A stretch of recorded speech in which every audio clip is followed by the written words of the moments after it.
सुलेखा गुप्ता और आज हम देख रहे हैं बीए सेकेंड ईयर के।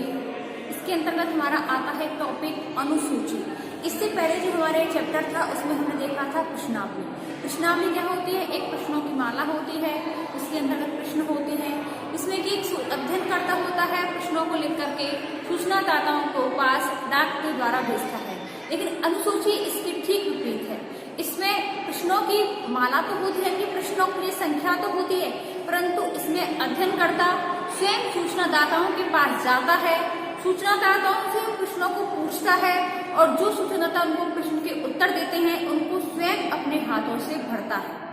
यानी कि साक्षात्कार आपस में एक दूसरे के आमने सामने होने पर ही आमने सामने के संबंध होते हैं। इसमें उत्तरदाता अध्ययनकर्ता के सामने होता है, अध्ययनकर्ता के द्वारा अनुसूची में लिखे हुए प्रश्नों को सूचनादाताओं से पूछता है, फिर सूचनादाता जिस प्रकार से उनको प्रश्नों के उत्तर देता है वह उत्तर स्वयं उसमें भरता है, वो होती है अनुसूची। तो अनुसूची की परिभाषा क्या होती है? अनुसूची अध्ययन विषय से संबंधित, हम जिस विषय का अध्ययन कर रहे हैं उससे संबंधित प्रश्नों की एक व्यवस्थित एवं वर्गीकृत सूची होती है। प्रश्नों की एक सूची होती है जिन्हें अध्ययनकर्ता साक्षात्कार के द्वारा सूचनादाता से पूछता है और उनको भरता है, वो होती है अनुसूची। वो अनुसूची कहलाती है। प्रश्नावली और अनुसूची में काफी हद तक प्रधानता होती है, फिर भी अनुसूची की भी अपनी कोई ना कोई विशेषताएं भी होती हैं, क्योंकि इस विधि के द्वारा हम साक्षात्कार कर सकते हैं और अवलोकन का भी ध्यान रख सकते हैं। अनुसूची वास्तव में प्रश्नों की एक ऐसी लिखित सूची होती है जिसमें कि अनुसंधानकर्ता सूचनादाता से पूछता है और उनको भरता भी है। अनुसूची को उत्तरदाता के पास डाक विधि के द्वारा नहीं भेजा जाता है। प्रश्नावली में जो दोष होते हैं उन सभी के दोष अनुसूची विधि में उनका प्रयोग नहीं किया जाता है, क्योंकि अनुसूची प्राथमिक तथ्यों का संकलन करने की एक ऐसी विधि होती है जिसमें अवलोकन, साक्षात्कार और प्रश्नावली तीनों की ही विशेषताओं एवं गुणों का समन्वय की मेल होता है, सम्मिलित किया जाता है इन तीनों के गुणों का। अनुसूची के माध्यम से वैयक्तिक मान्यताओं, सामाजिक अभिप्रतियों, विश्वासों, विचारों, व्यवहार प्रतिमान, समूह व्यवहार, आदतों तथा जनगणना आदि एवं संख्यात्मक मापन सरलता से किया जा सकता है। और इसी कारण वर्तमान में सामाजिक सर्वेक्षणों एवं अनुसंधानों में अनुसूची का प्रयोग दिनों दिन बढ़ता जा रहा है।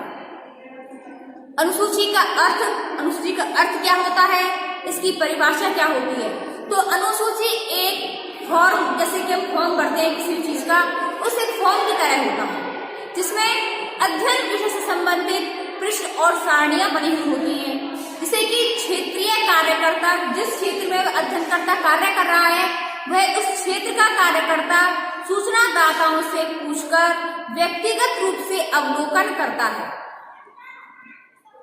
और पूछे गए प्रश्नों को उसमें संकलित करता है, भरता है। इसमें हमारे कई समाजशास्त्रियों द्वारा परिभाषा दी गई है। इसमें सबसे पहले आती है परिभाषा बोगार्डस के अनुसार। तो बोगार्डस के अनुसार अनुसूची उन तथ्यों को कहते हैं या अनुसूची उन तथ्यों को प्राप्त करने की एक औपचारिक विधि है जो स्थूल रूप में होते हैं और जिन्हें सरलता से हम देख सकते हैं। इस प्रकार अनुसूची अध्ययनकर्ता के द्वारा स्वयं भरी जाती है, ना कि सूचनादाता स्वयं भरते हैं। दूसरी परिभाषा आती है हमारी गुणे एवं घट के अनुसार। तो इनके अनुसार अनुसूची उन प्रश्नों के एक समूह का नाम है जो साक्षात्कारकर्ता के द्वारा किसी दूसरे व्यक्ति के आमने सामने की स्थिति में पूछे जाते हैं और उन प्रश्नों के उत्तर भरे जाते हैं। अनुसूची की कुछ विशेषताएं भी होती हैं, जैसे कि इसमें सबसे पहली विशेषता आती है कि अनुसूची अध्ययन समस्या से संबंधित जो शीर्षक होते हैं या उपशीर्षक होते हैं एवं प्रश्नों से संबंधित उन व्यवस्थित तथा वर्गीकृत सूची होती है। इसे एक प्रपत्र या फॉर्म के रूप में भी छपवाया जा सकता है, जिसमें क्रमबद्ध रूप से प्रश्न रखे जाते हैं। इसे भरने के लिए अध्ययनकर्ता उत्तरदाता से प्रत्यक्ष, व्यक्तिगत एवं आमने सामने का संपर्क करता है। इसे अध्ययनकर्ता स्वयं भरता है, न कि उत्तरदाता भरता है। प्रश्नावली में प्रश्नों के उत्तर सूचनादाताओं के द्वारा भरे जाते हैं, परंतु अनुसूची में उत्तर जो होते हैं वो अध्ययनकर्ता के द्वारा ही भरे जाते हैं। अनुसूची में साक्षात्कार, अवलोकन और प्रश्नावली, इन तीनों विधियों का जो गुण होते हैं, जो विशेषताएं होती हैं, उनका सम्मिलित माना जाता है। सम्मिलित तीनों के गुण इसमें सम्मिलित होते हैं। अनुसूची का प्रयोग शिक्षित और अशिक्षित दोनों ही प्रकार के उत्तरदाताओं के लिए किया जा सकता है, क्योंकि इसमें उनको ना तो प्रश्न पढ़ने हैं और ना ही उत्तरों का जवाब उसमें खुद लिखना है। क्योंकि जो अध्ययन करता है स्वयं उत्तरदाताओं से प्रश्न करता है और जो उत्तरदाता देते हैं उन उत्तरों को खुद उसमें भरता है। इसलिए उत्तरदाता चाहे शिक्षित हो चाहे अशिक्षित हो, इससे कोई फर्क नहीं पड़ता है। अनुसूची में प्रश्नों को एक निश्चित क्रम में रखा जाता है और उसी क्रम में उनको पूछा जाता है। ये नहीं है कि पहले नंबर का क्वेश्चन पूछ लिया, फिर 8वें का पूछ लिया, चौथे का पूछ लिया, ऐसे नहीं। क्रम वाइज क्रम उसी क्रम में उनको रखा जाता है और उसी क्रम के अनुसार उनसे प्रश्न पूछे जाते हैं। इसमें घटनाओं का भी अवलोकन होता है। अनुसूची अध्ययनकर्ता पर नियंत्रण रखती है, जिससे कि अध्ययन विषय से परे न हटे, कि ये फालतू की बातें ना करे और ना ही जो हमारे अध्ययन विषय से संबंधित जो प्रश्न नहीं है उन प्रश्नों को उसमें सम्मिलित ना करे। जो हमारे अध्ययन विषय से संबंधित हमारे जो प्रश्न है, केवल उन्हीं प्रश्नों को उस अध्ययन विषय से संबंधित रखे और उन्हीं को प्रश्नों को उस उत्तरदाताओं से वही क्वेश्चंस करे जो कि हमारे अध्ययन विषय में जरूरी होते हैं। इसका प्रयोग छोटे क्षेत्र के अध्ययन के लिए विशेष करके किया जाता है, क्योंकि अगर बहुत बड़ा अध्ययन क्षेत्र होगा तो प्रत्येक के पास जाकर के जो अध्ययन करता होता है तो उसके लिए बहुत कठिनाई होगी कि प्रत्येक के पास जाए, प्रत्येक से सभी प्रश्नों को पूछे और उनके उत्तरों को स्वयं उसमें भरे। तो ऐसा करने में उसको बहुत अधिक समय लगेगा। तो यह अनुसूची जो होती है एक छोटे क्षेत्र तक ही सीमित होती है। छोटे क्षेत्र में अध्ययन अगर करना है तो अनुसूची का प्रयोग करके हम उस अध्ययन क्षेत्र में विषय का उस अध्ययन क्षेत्र में हम अध्ययन कर सकते हैं। अब आते हैं हमारे अनुसूची के उद्देश्य की। अनुसूची के उद्देश्य क्या होते हैं? तो हमारे जो समाजशास्त्री है M.H. गोपाल, तो इनके अनुसार अनुसूची के कुछ उद्देश्य हैं। उनके अनुसार कहना है कि इसका प्रयोग सूचना स्रोतों से प्रत्यक्ष रूप में निश्चित परिणामात्मक और वैशेषिक सूचनाओं प्राप्त करने के लिए होता है। कभी कभी एक पूर्वगामी सर्वेक्षण में इसे अनुसंधान के प्रोत्साहन के लिए भी प्रयोग किया जा सकता है। यह प्रामाणिक तथा माप करने योग्य सूचनाएं प्रदान करती है। अनुसूची का प्रमुख उद्देश्य प्रामाणिक, विश्वसनीय एवं यथार्थ सूचनाएं संकलित करना होता है। इसका उद्देश्य गुणात्मक तथ्यों को संख्यात्मक तथ्यों में प्रकट करके उन्हें अनुमापन योग्य बनाना होता है। अध्ययन समस्या के बारे में वैषयिक सूचनाएं संकलित करना होता है। तथ्यों का एक व्यवस्थित क्रम में संकलन करना होता है। स्थानीय एवं क्षेत्रीय अध्ययन करना। अनुसूची में अध्ययनकर्ता की स्मरण शक्ति पर भरोसा नहीं किया जाता है, क्योंकि उसकी भी एक सीमा होती है। वह कुछ तथ्य कभी कभी भूल जाता है, इसलिए उसमें प्रश्न लिखित होते हैं और जो लिखित प्रश्न होते हैं उन्हीं लिखित प्रश्नों को अनुसूची विधि में अध्ययनकर्ता उत्तरदाताओं से लिखे हुए प्रश्नों को ही पूछता है और उन्हीं को वह सूचनादाताओं से पूछकर हाथ के हाथ पढ़ा चला जाता है। क्योंकि हो सकता है कि हम पीछे उन प्रश्नों को जो उत्तर दिए हैं उनको भूल जाएं या गलत लिख दें, इसलिए उन प्रश्नों के उत्तर जो उसने पूछे हैं उनको हाथ ही पढ़ता चला जाता है। इसमें अनावश्यक तथ्यों के संकलन नहीं किए जाते हैं, उन अनावश्यक तथ्यों के संकलन से बचा जाता है। अब आते हैं हमारे अनुसूची के प्रकार। कि अनुसूची कितने प्रकार की होती है? अनुसूची 5 प्रकार की होती है। अवलोकन अनुसूची, मूल्यांकन अनुसूची, प्रलेख अनुसूची, संस्था सर्वेक्षण अनुसूची, साक्षात्कार अनुसूची। तो सबसे पहले हम देखेंगे अवलोकन अनुसूची कि अवलोकन अनुसूची क्या होती है। तो इस प्रकार की अनुसूची यानी कि अवलोकन अनुसूची का प्रयोग अध्ययनकर्ता अपने अवलोकन को लिखने के लिए करता है। इसमें वह सूचनादाताओं से प्रश्न नहीं पूछता है, बल्कि वह घटनाओं का अवलोकन करके स्वयं ही प्रश्नों के उत्तरों को भर लेता है। इस प्रकार से यह अवलोकन पथ प्रदर्शिका होती है, जो कि अनुसंधानकर्ता पर नियंत्रण रखती है और उसे किस प्रकार की सूचनाएं संकलित करनी है, इस प्रकार का मार्गदर्शन भी करती है। इस प्रकार की अनुसूची का प्रयोग डोरोथी टामरा ने किया था।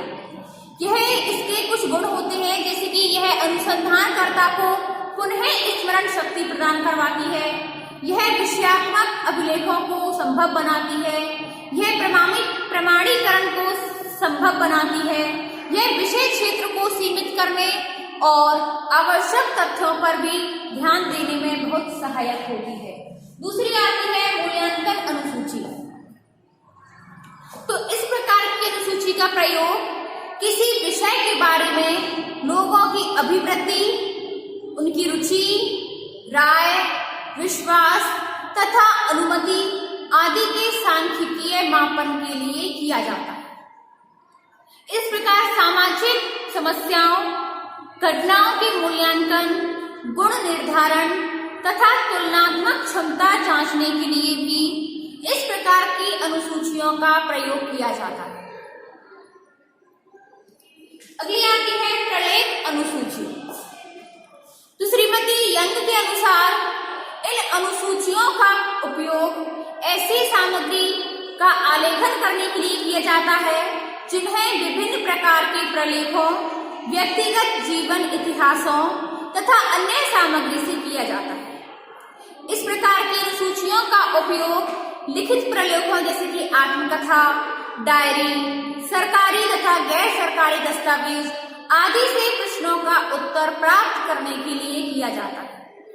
इस प्रकार की अनुसूचियों का प्रयोग किसी विषय की प्रारंभिक जानकारी प्राप्त करने के लिए भी किया जाता है।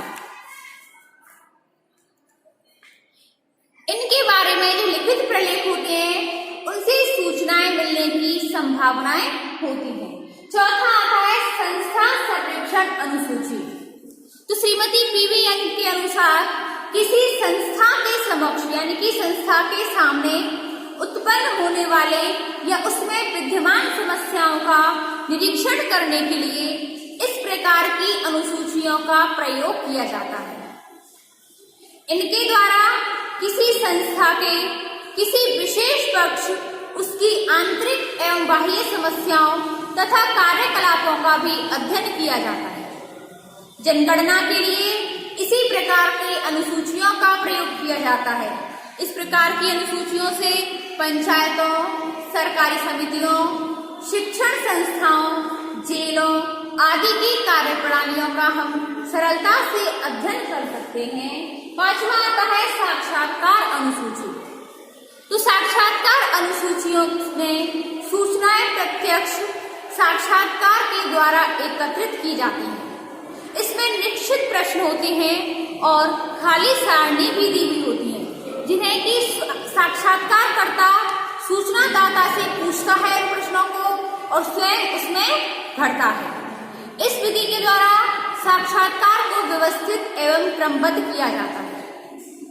इनसे प्राप्त सूचनाओं का वर्गीकरण एवं सारणीकरण बहुत आसानी से हो जाता है।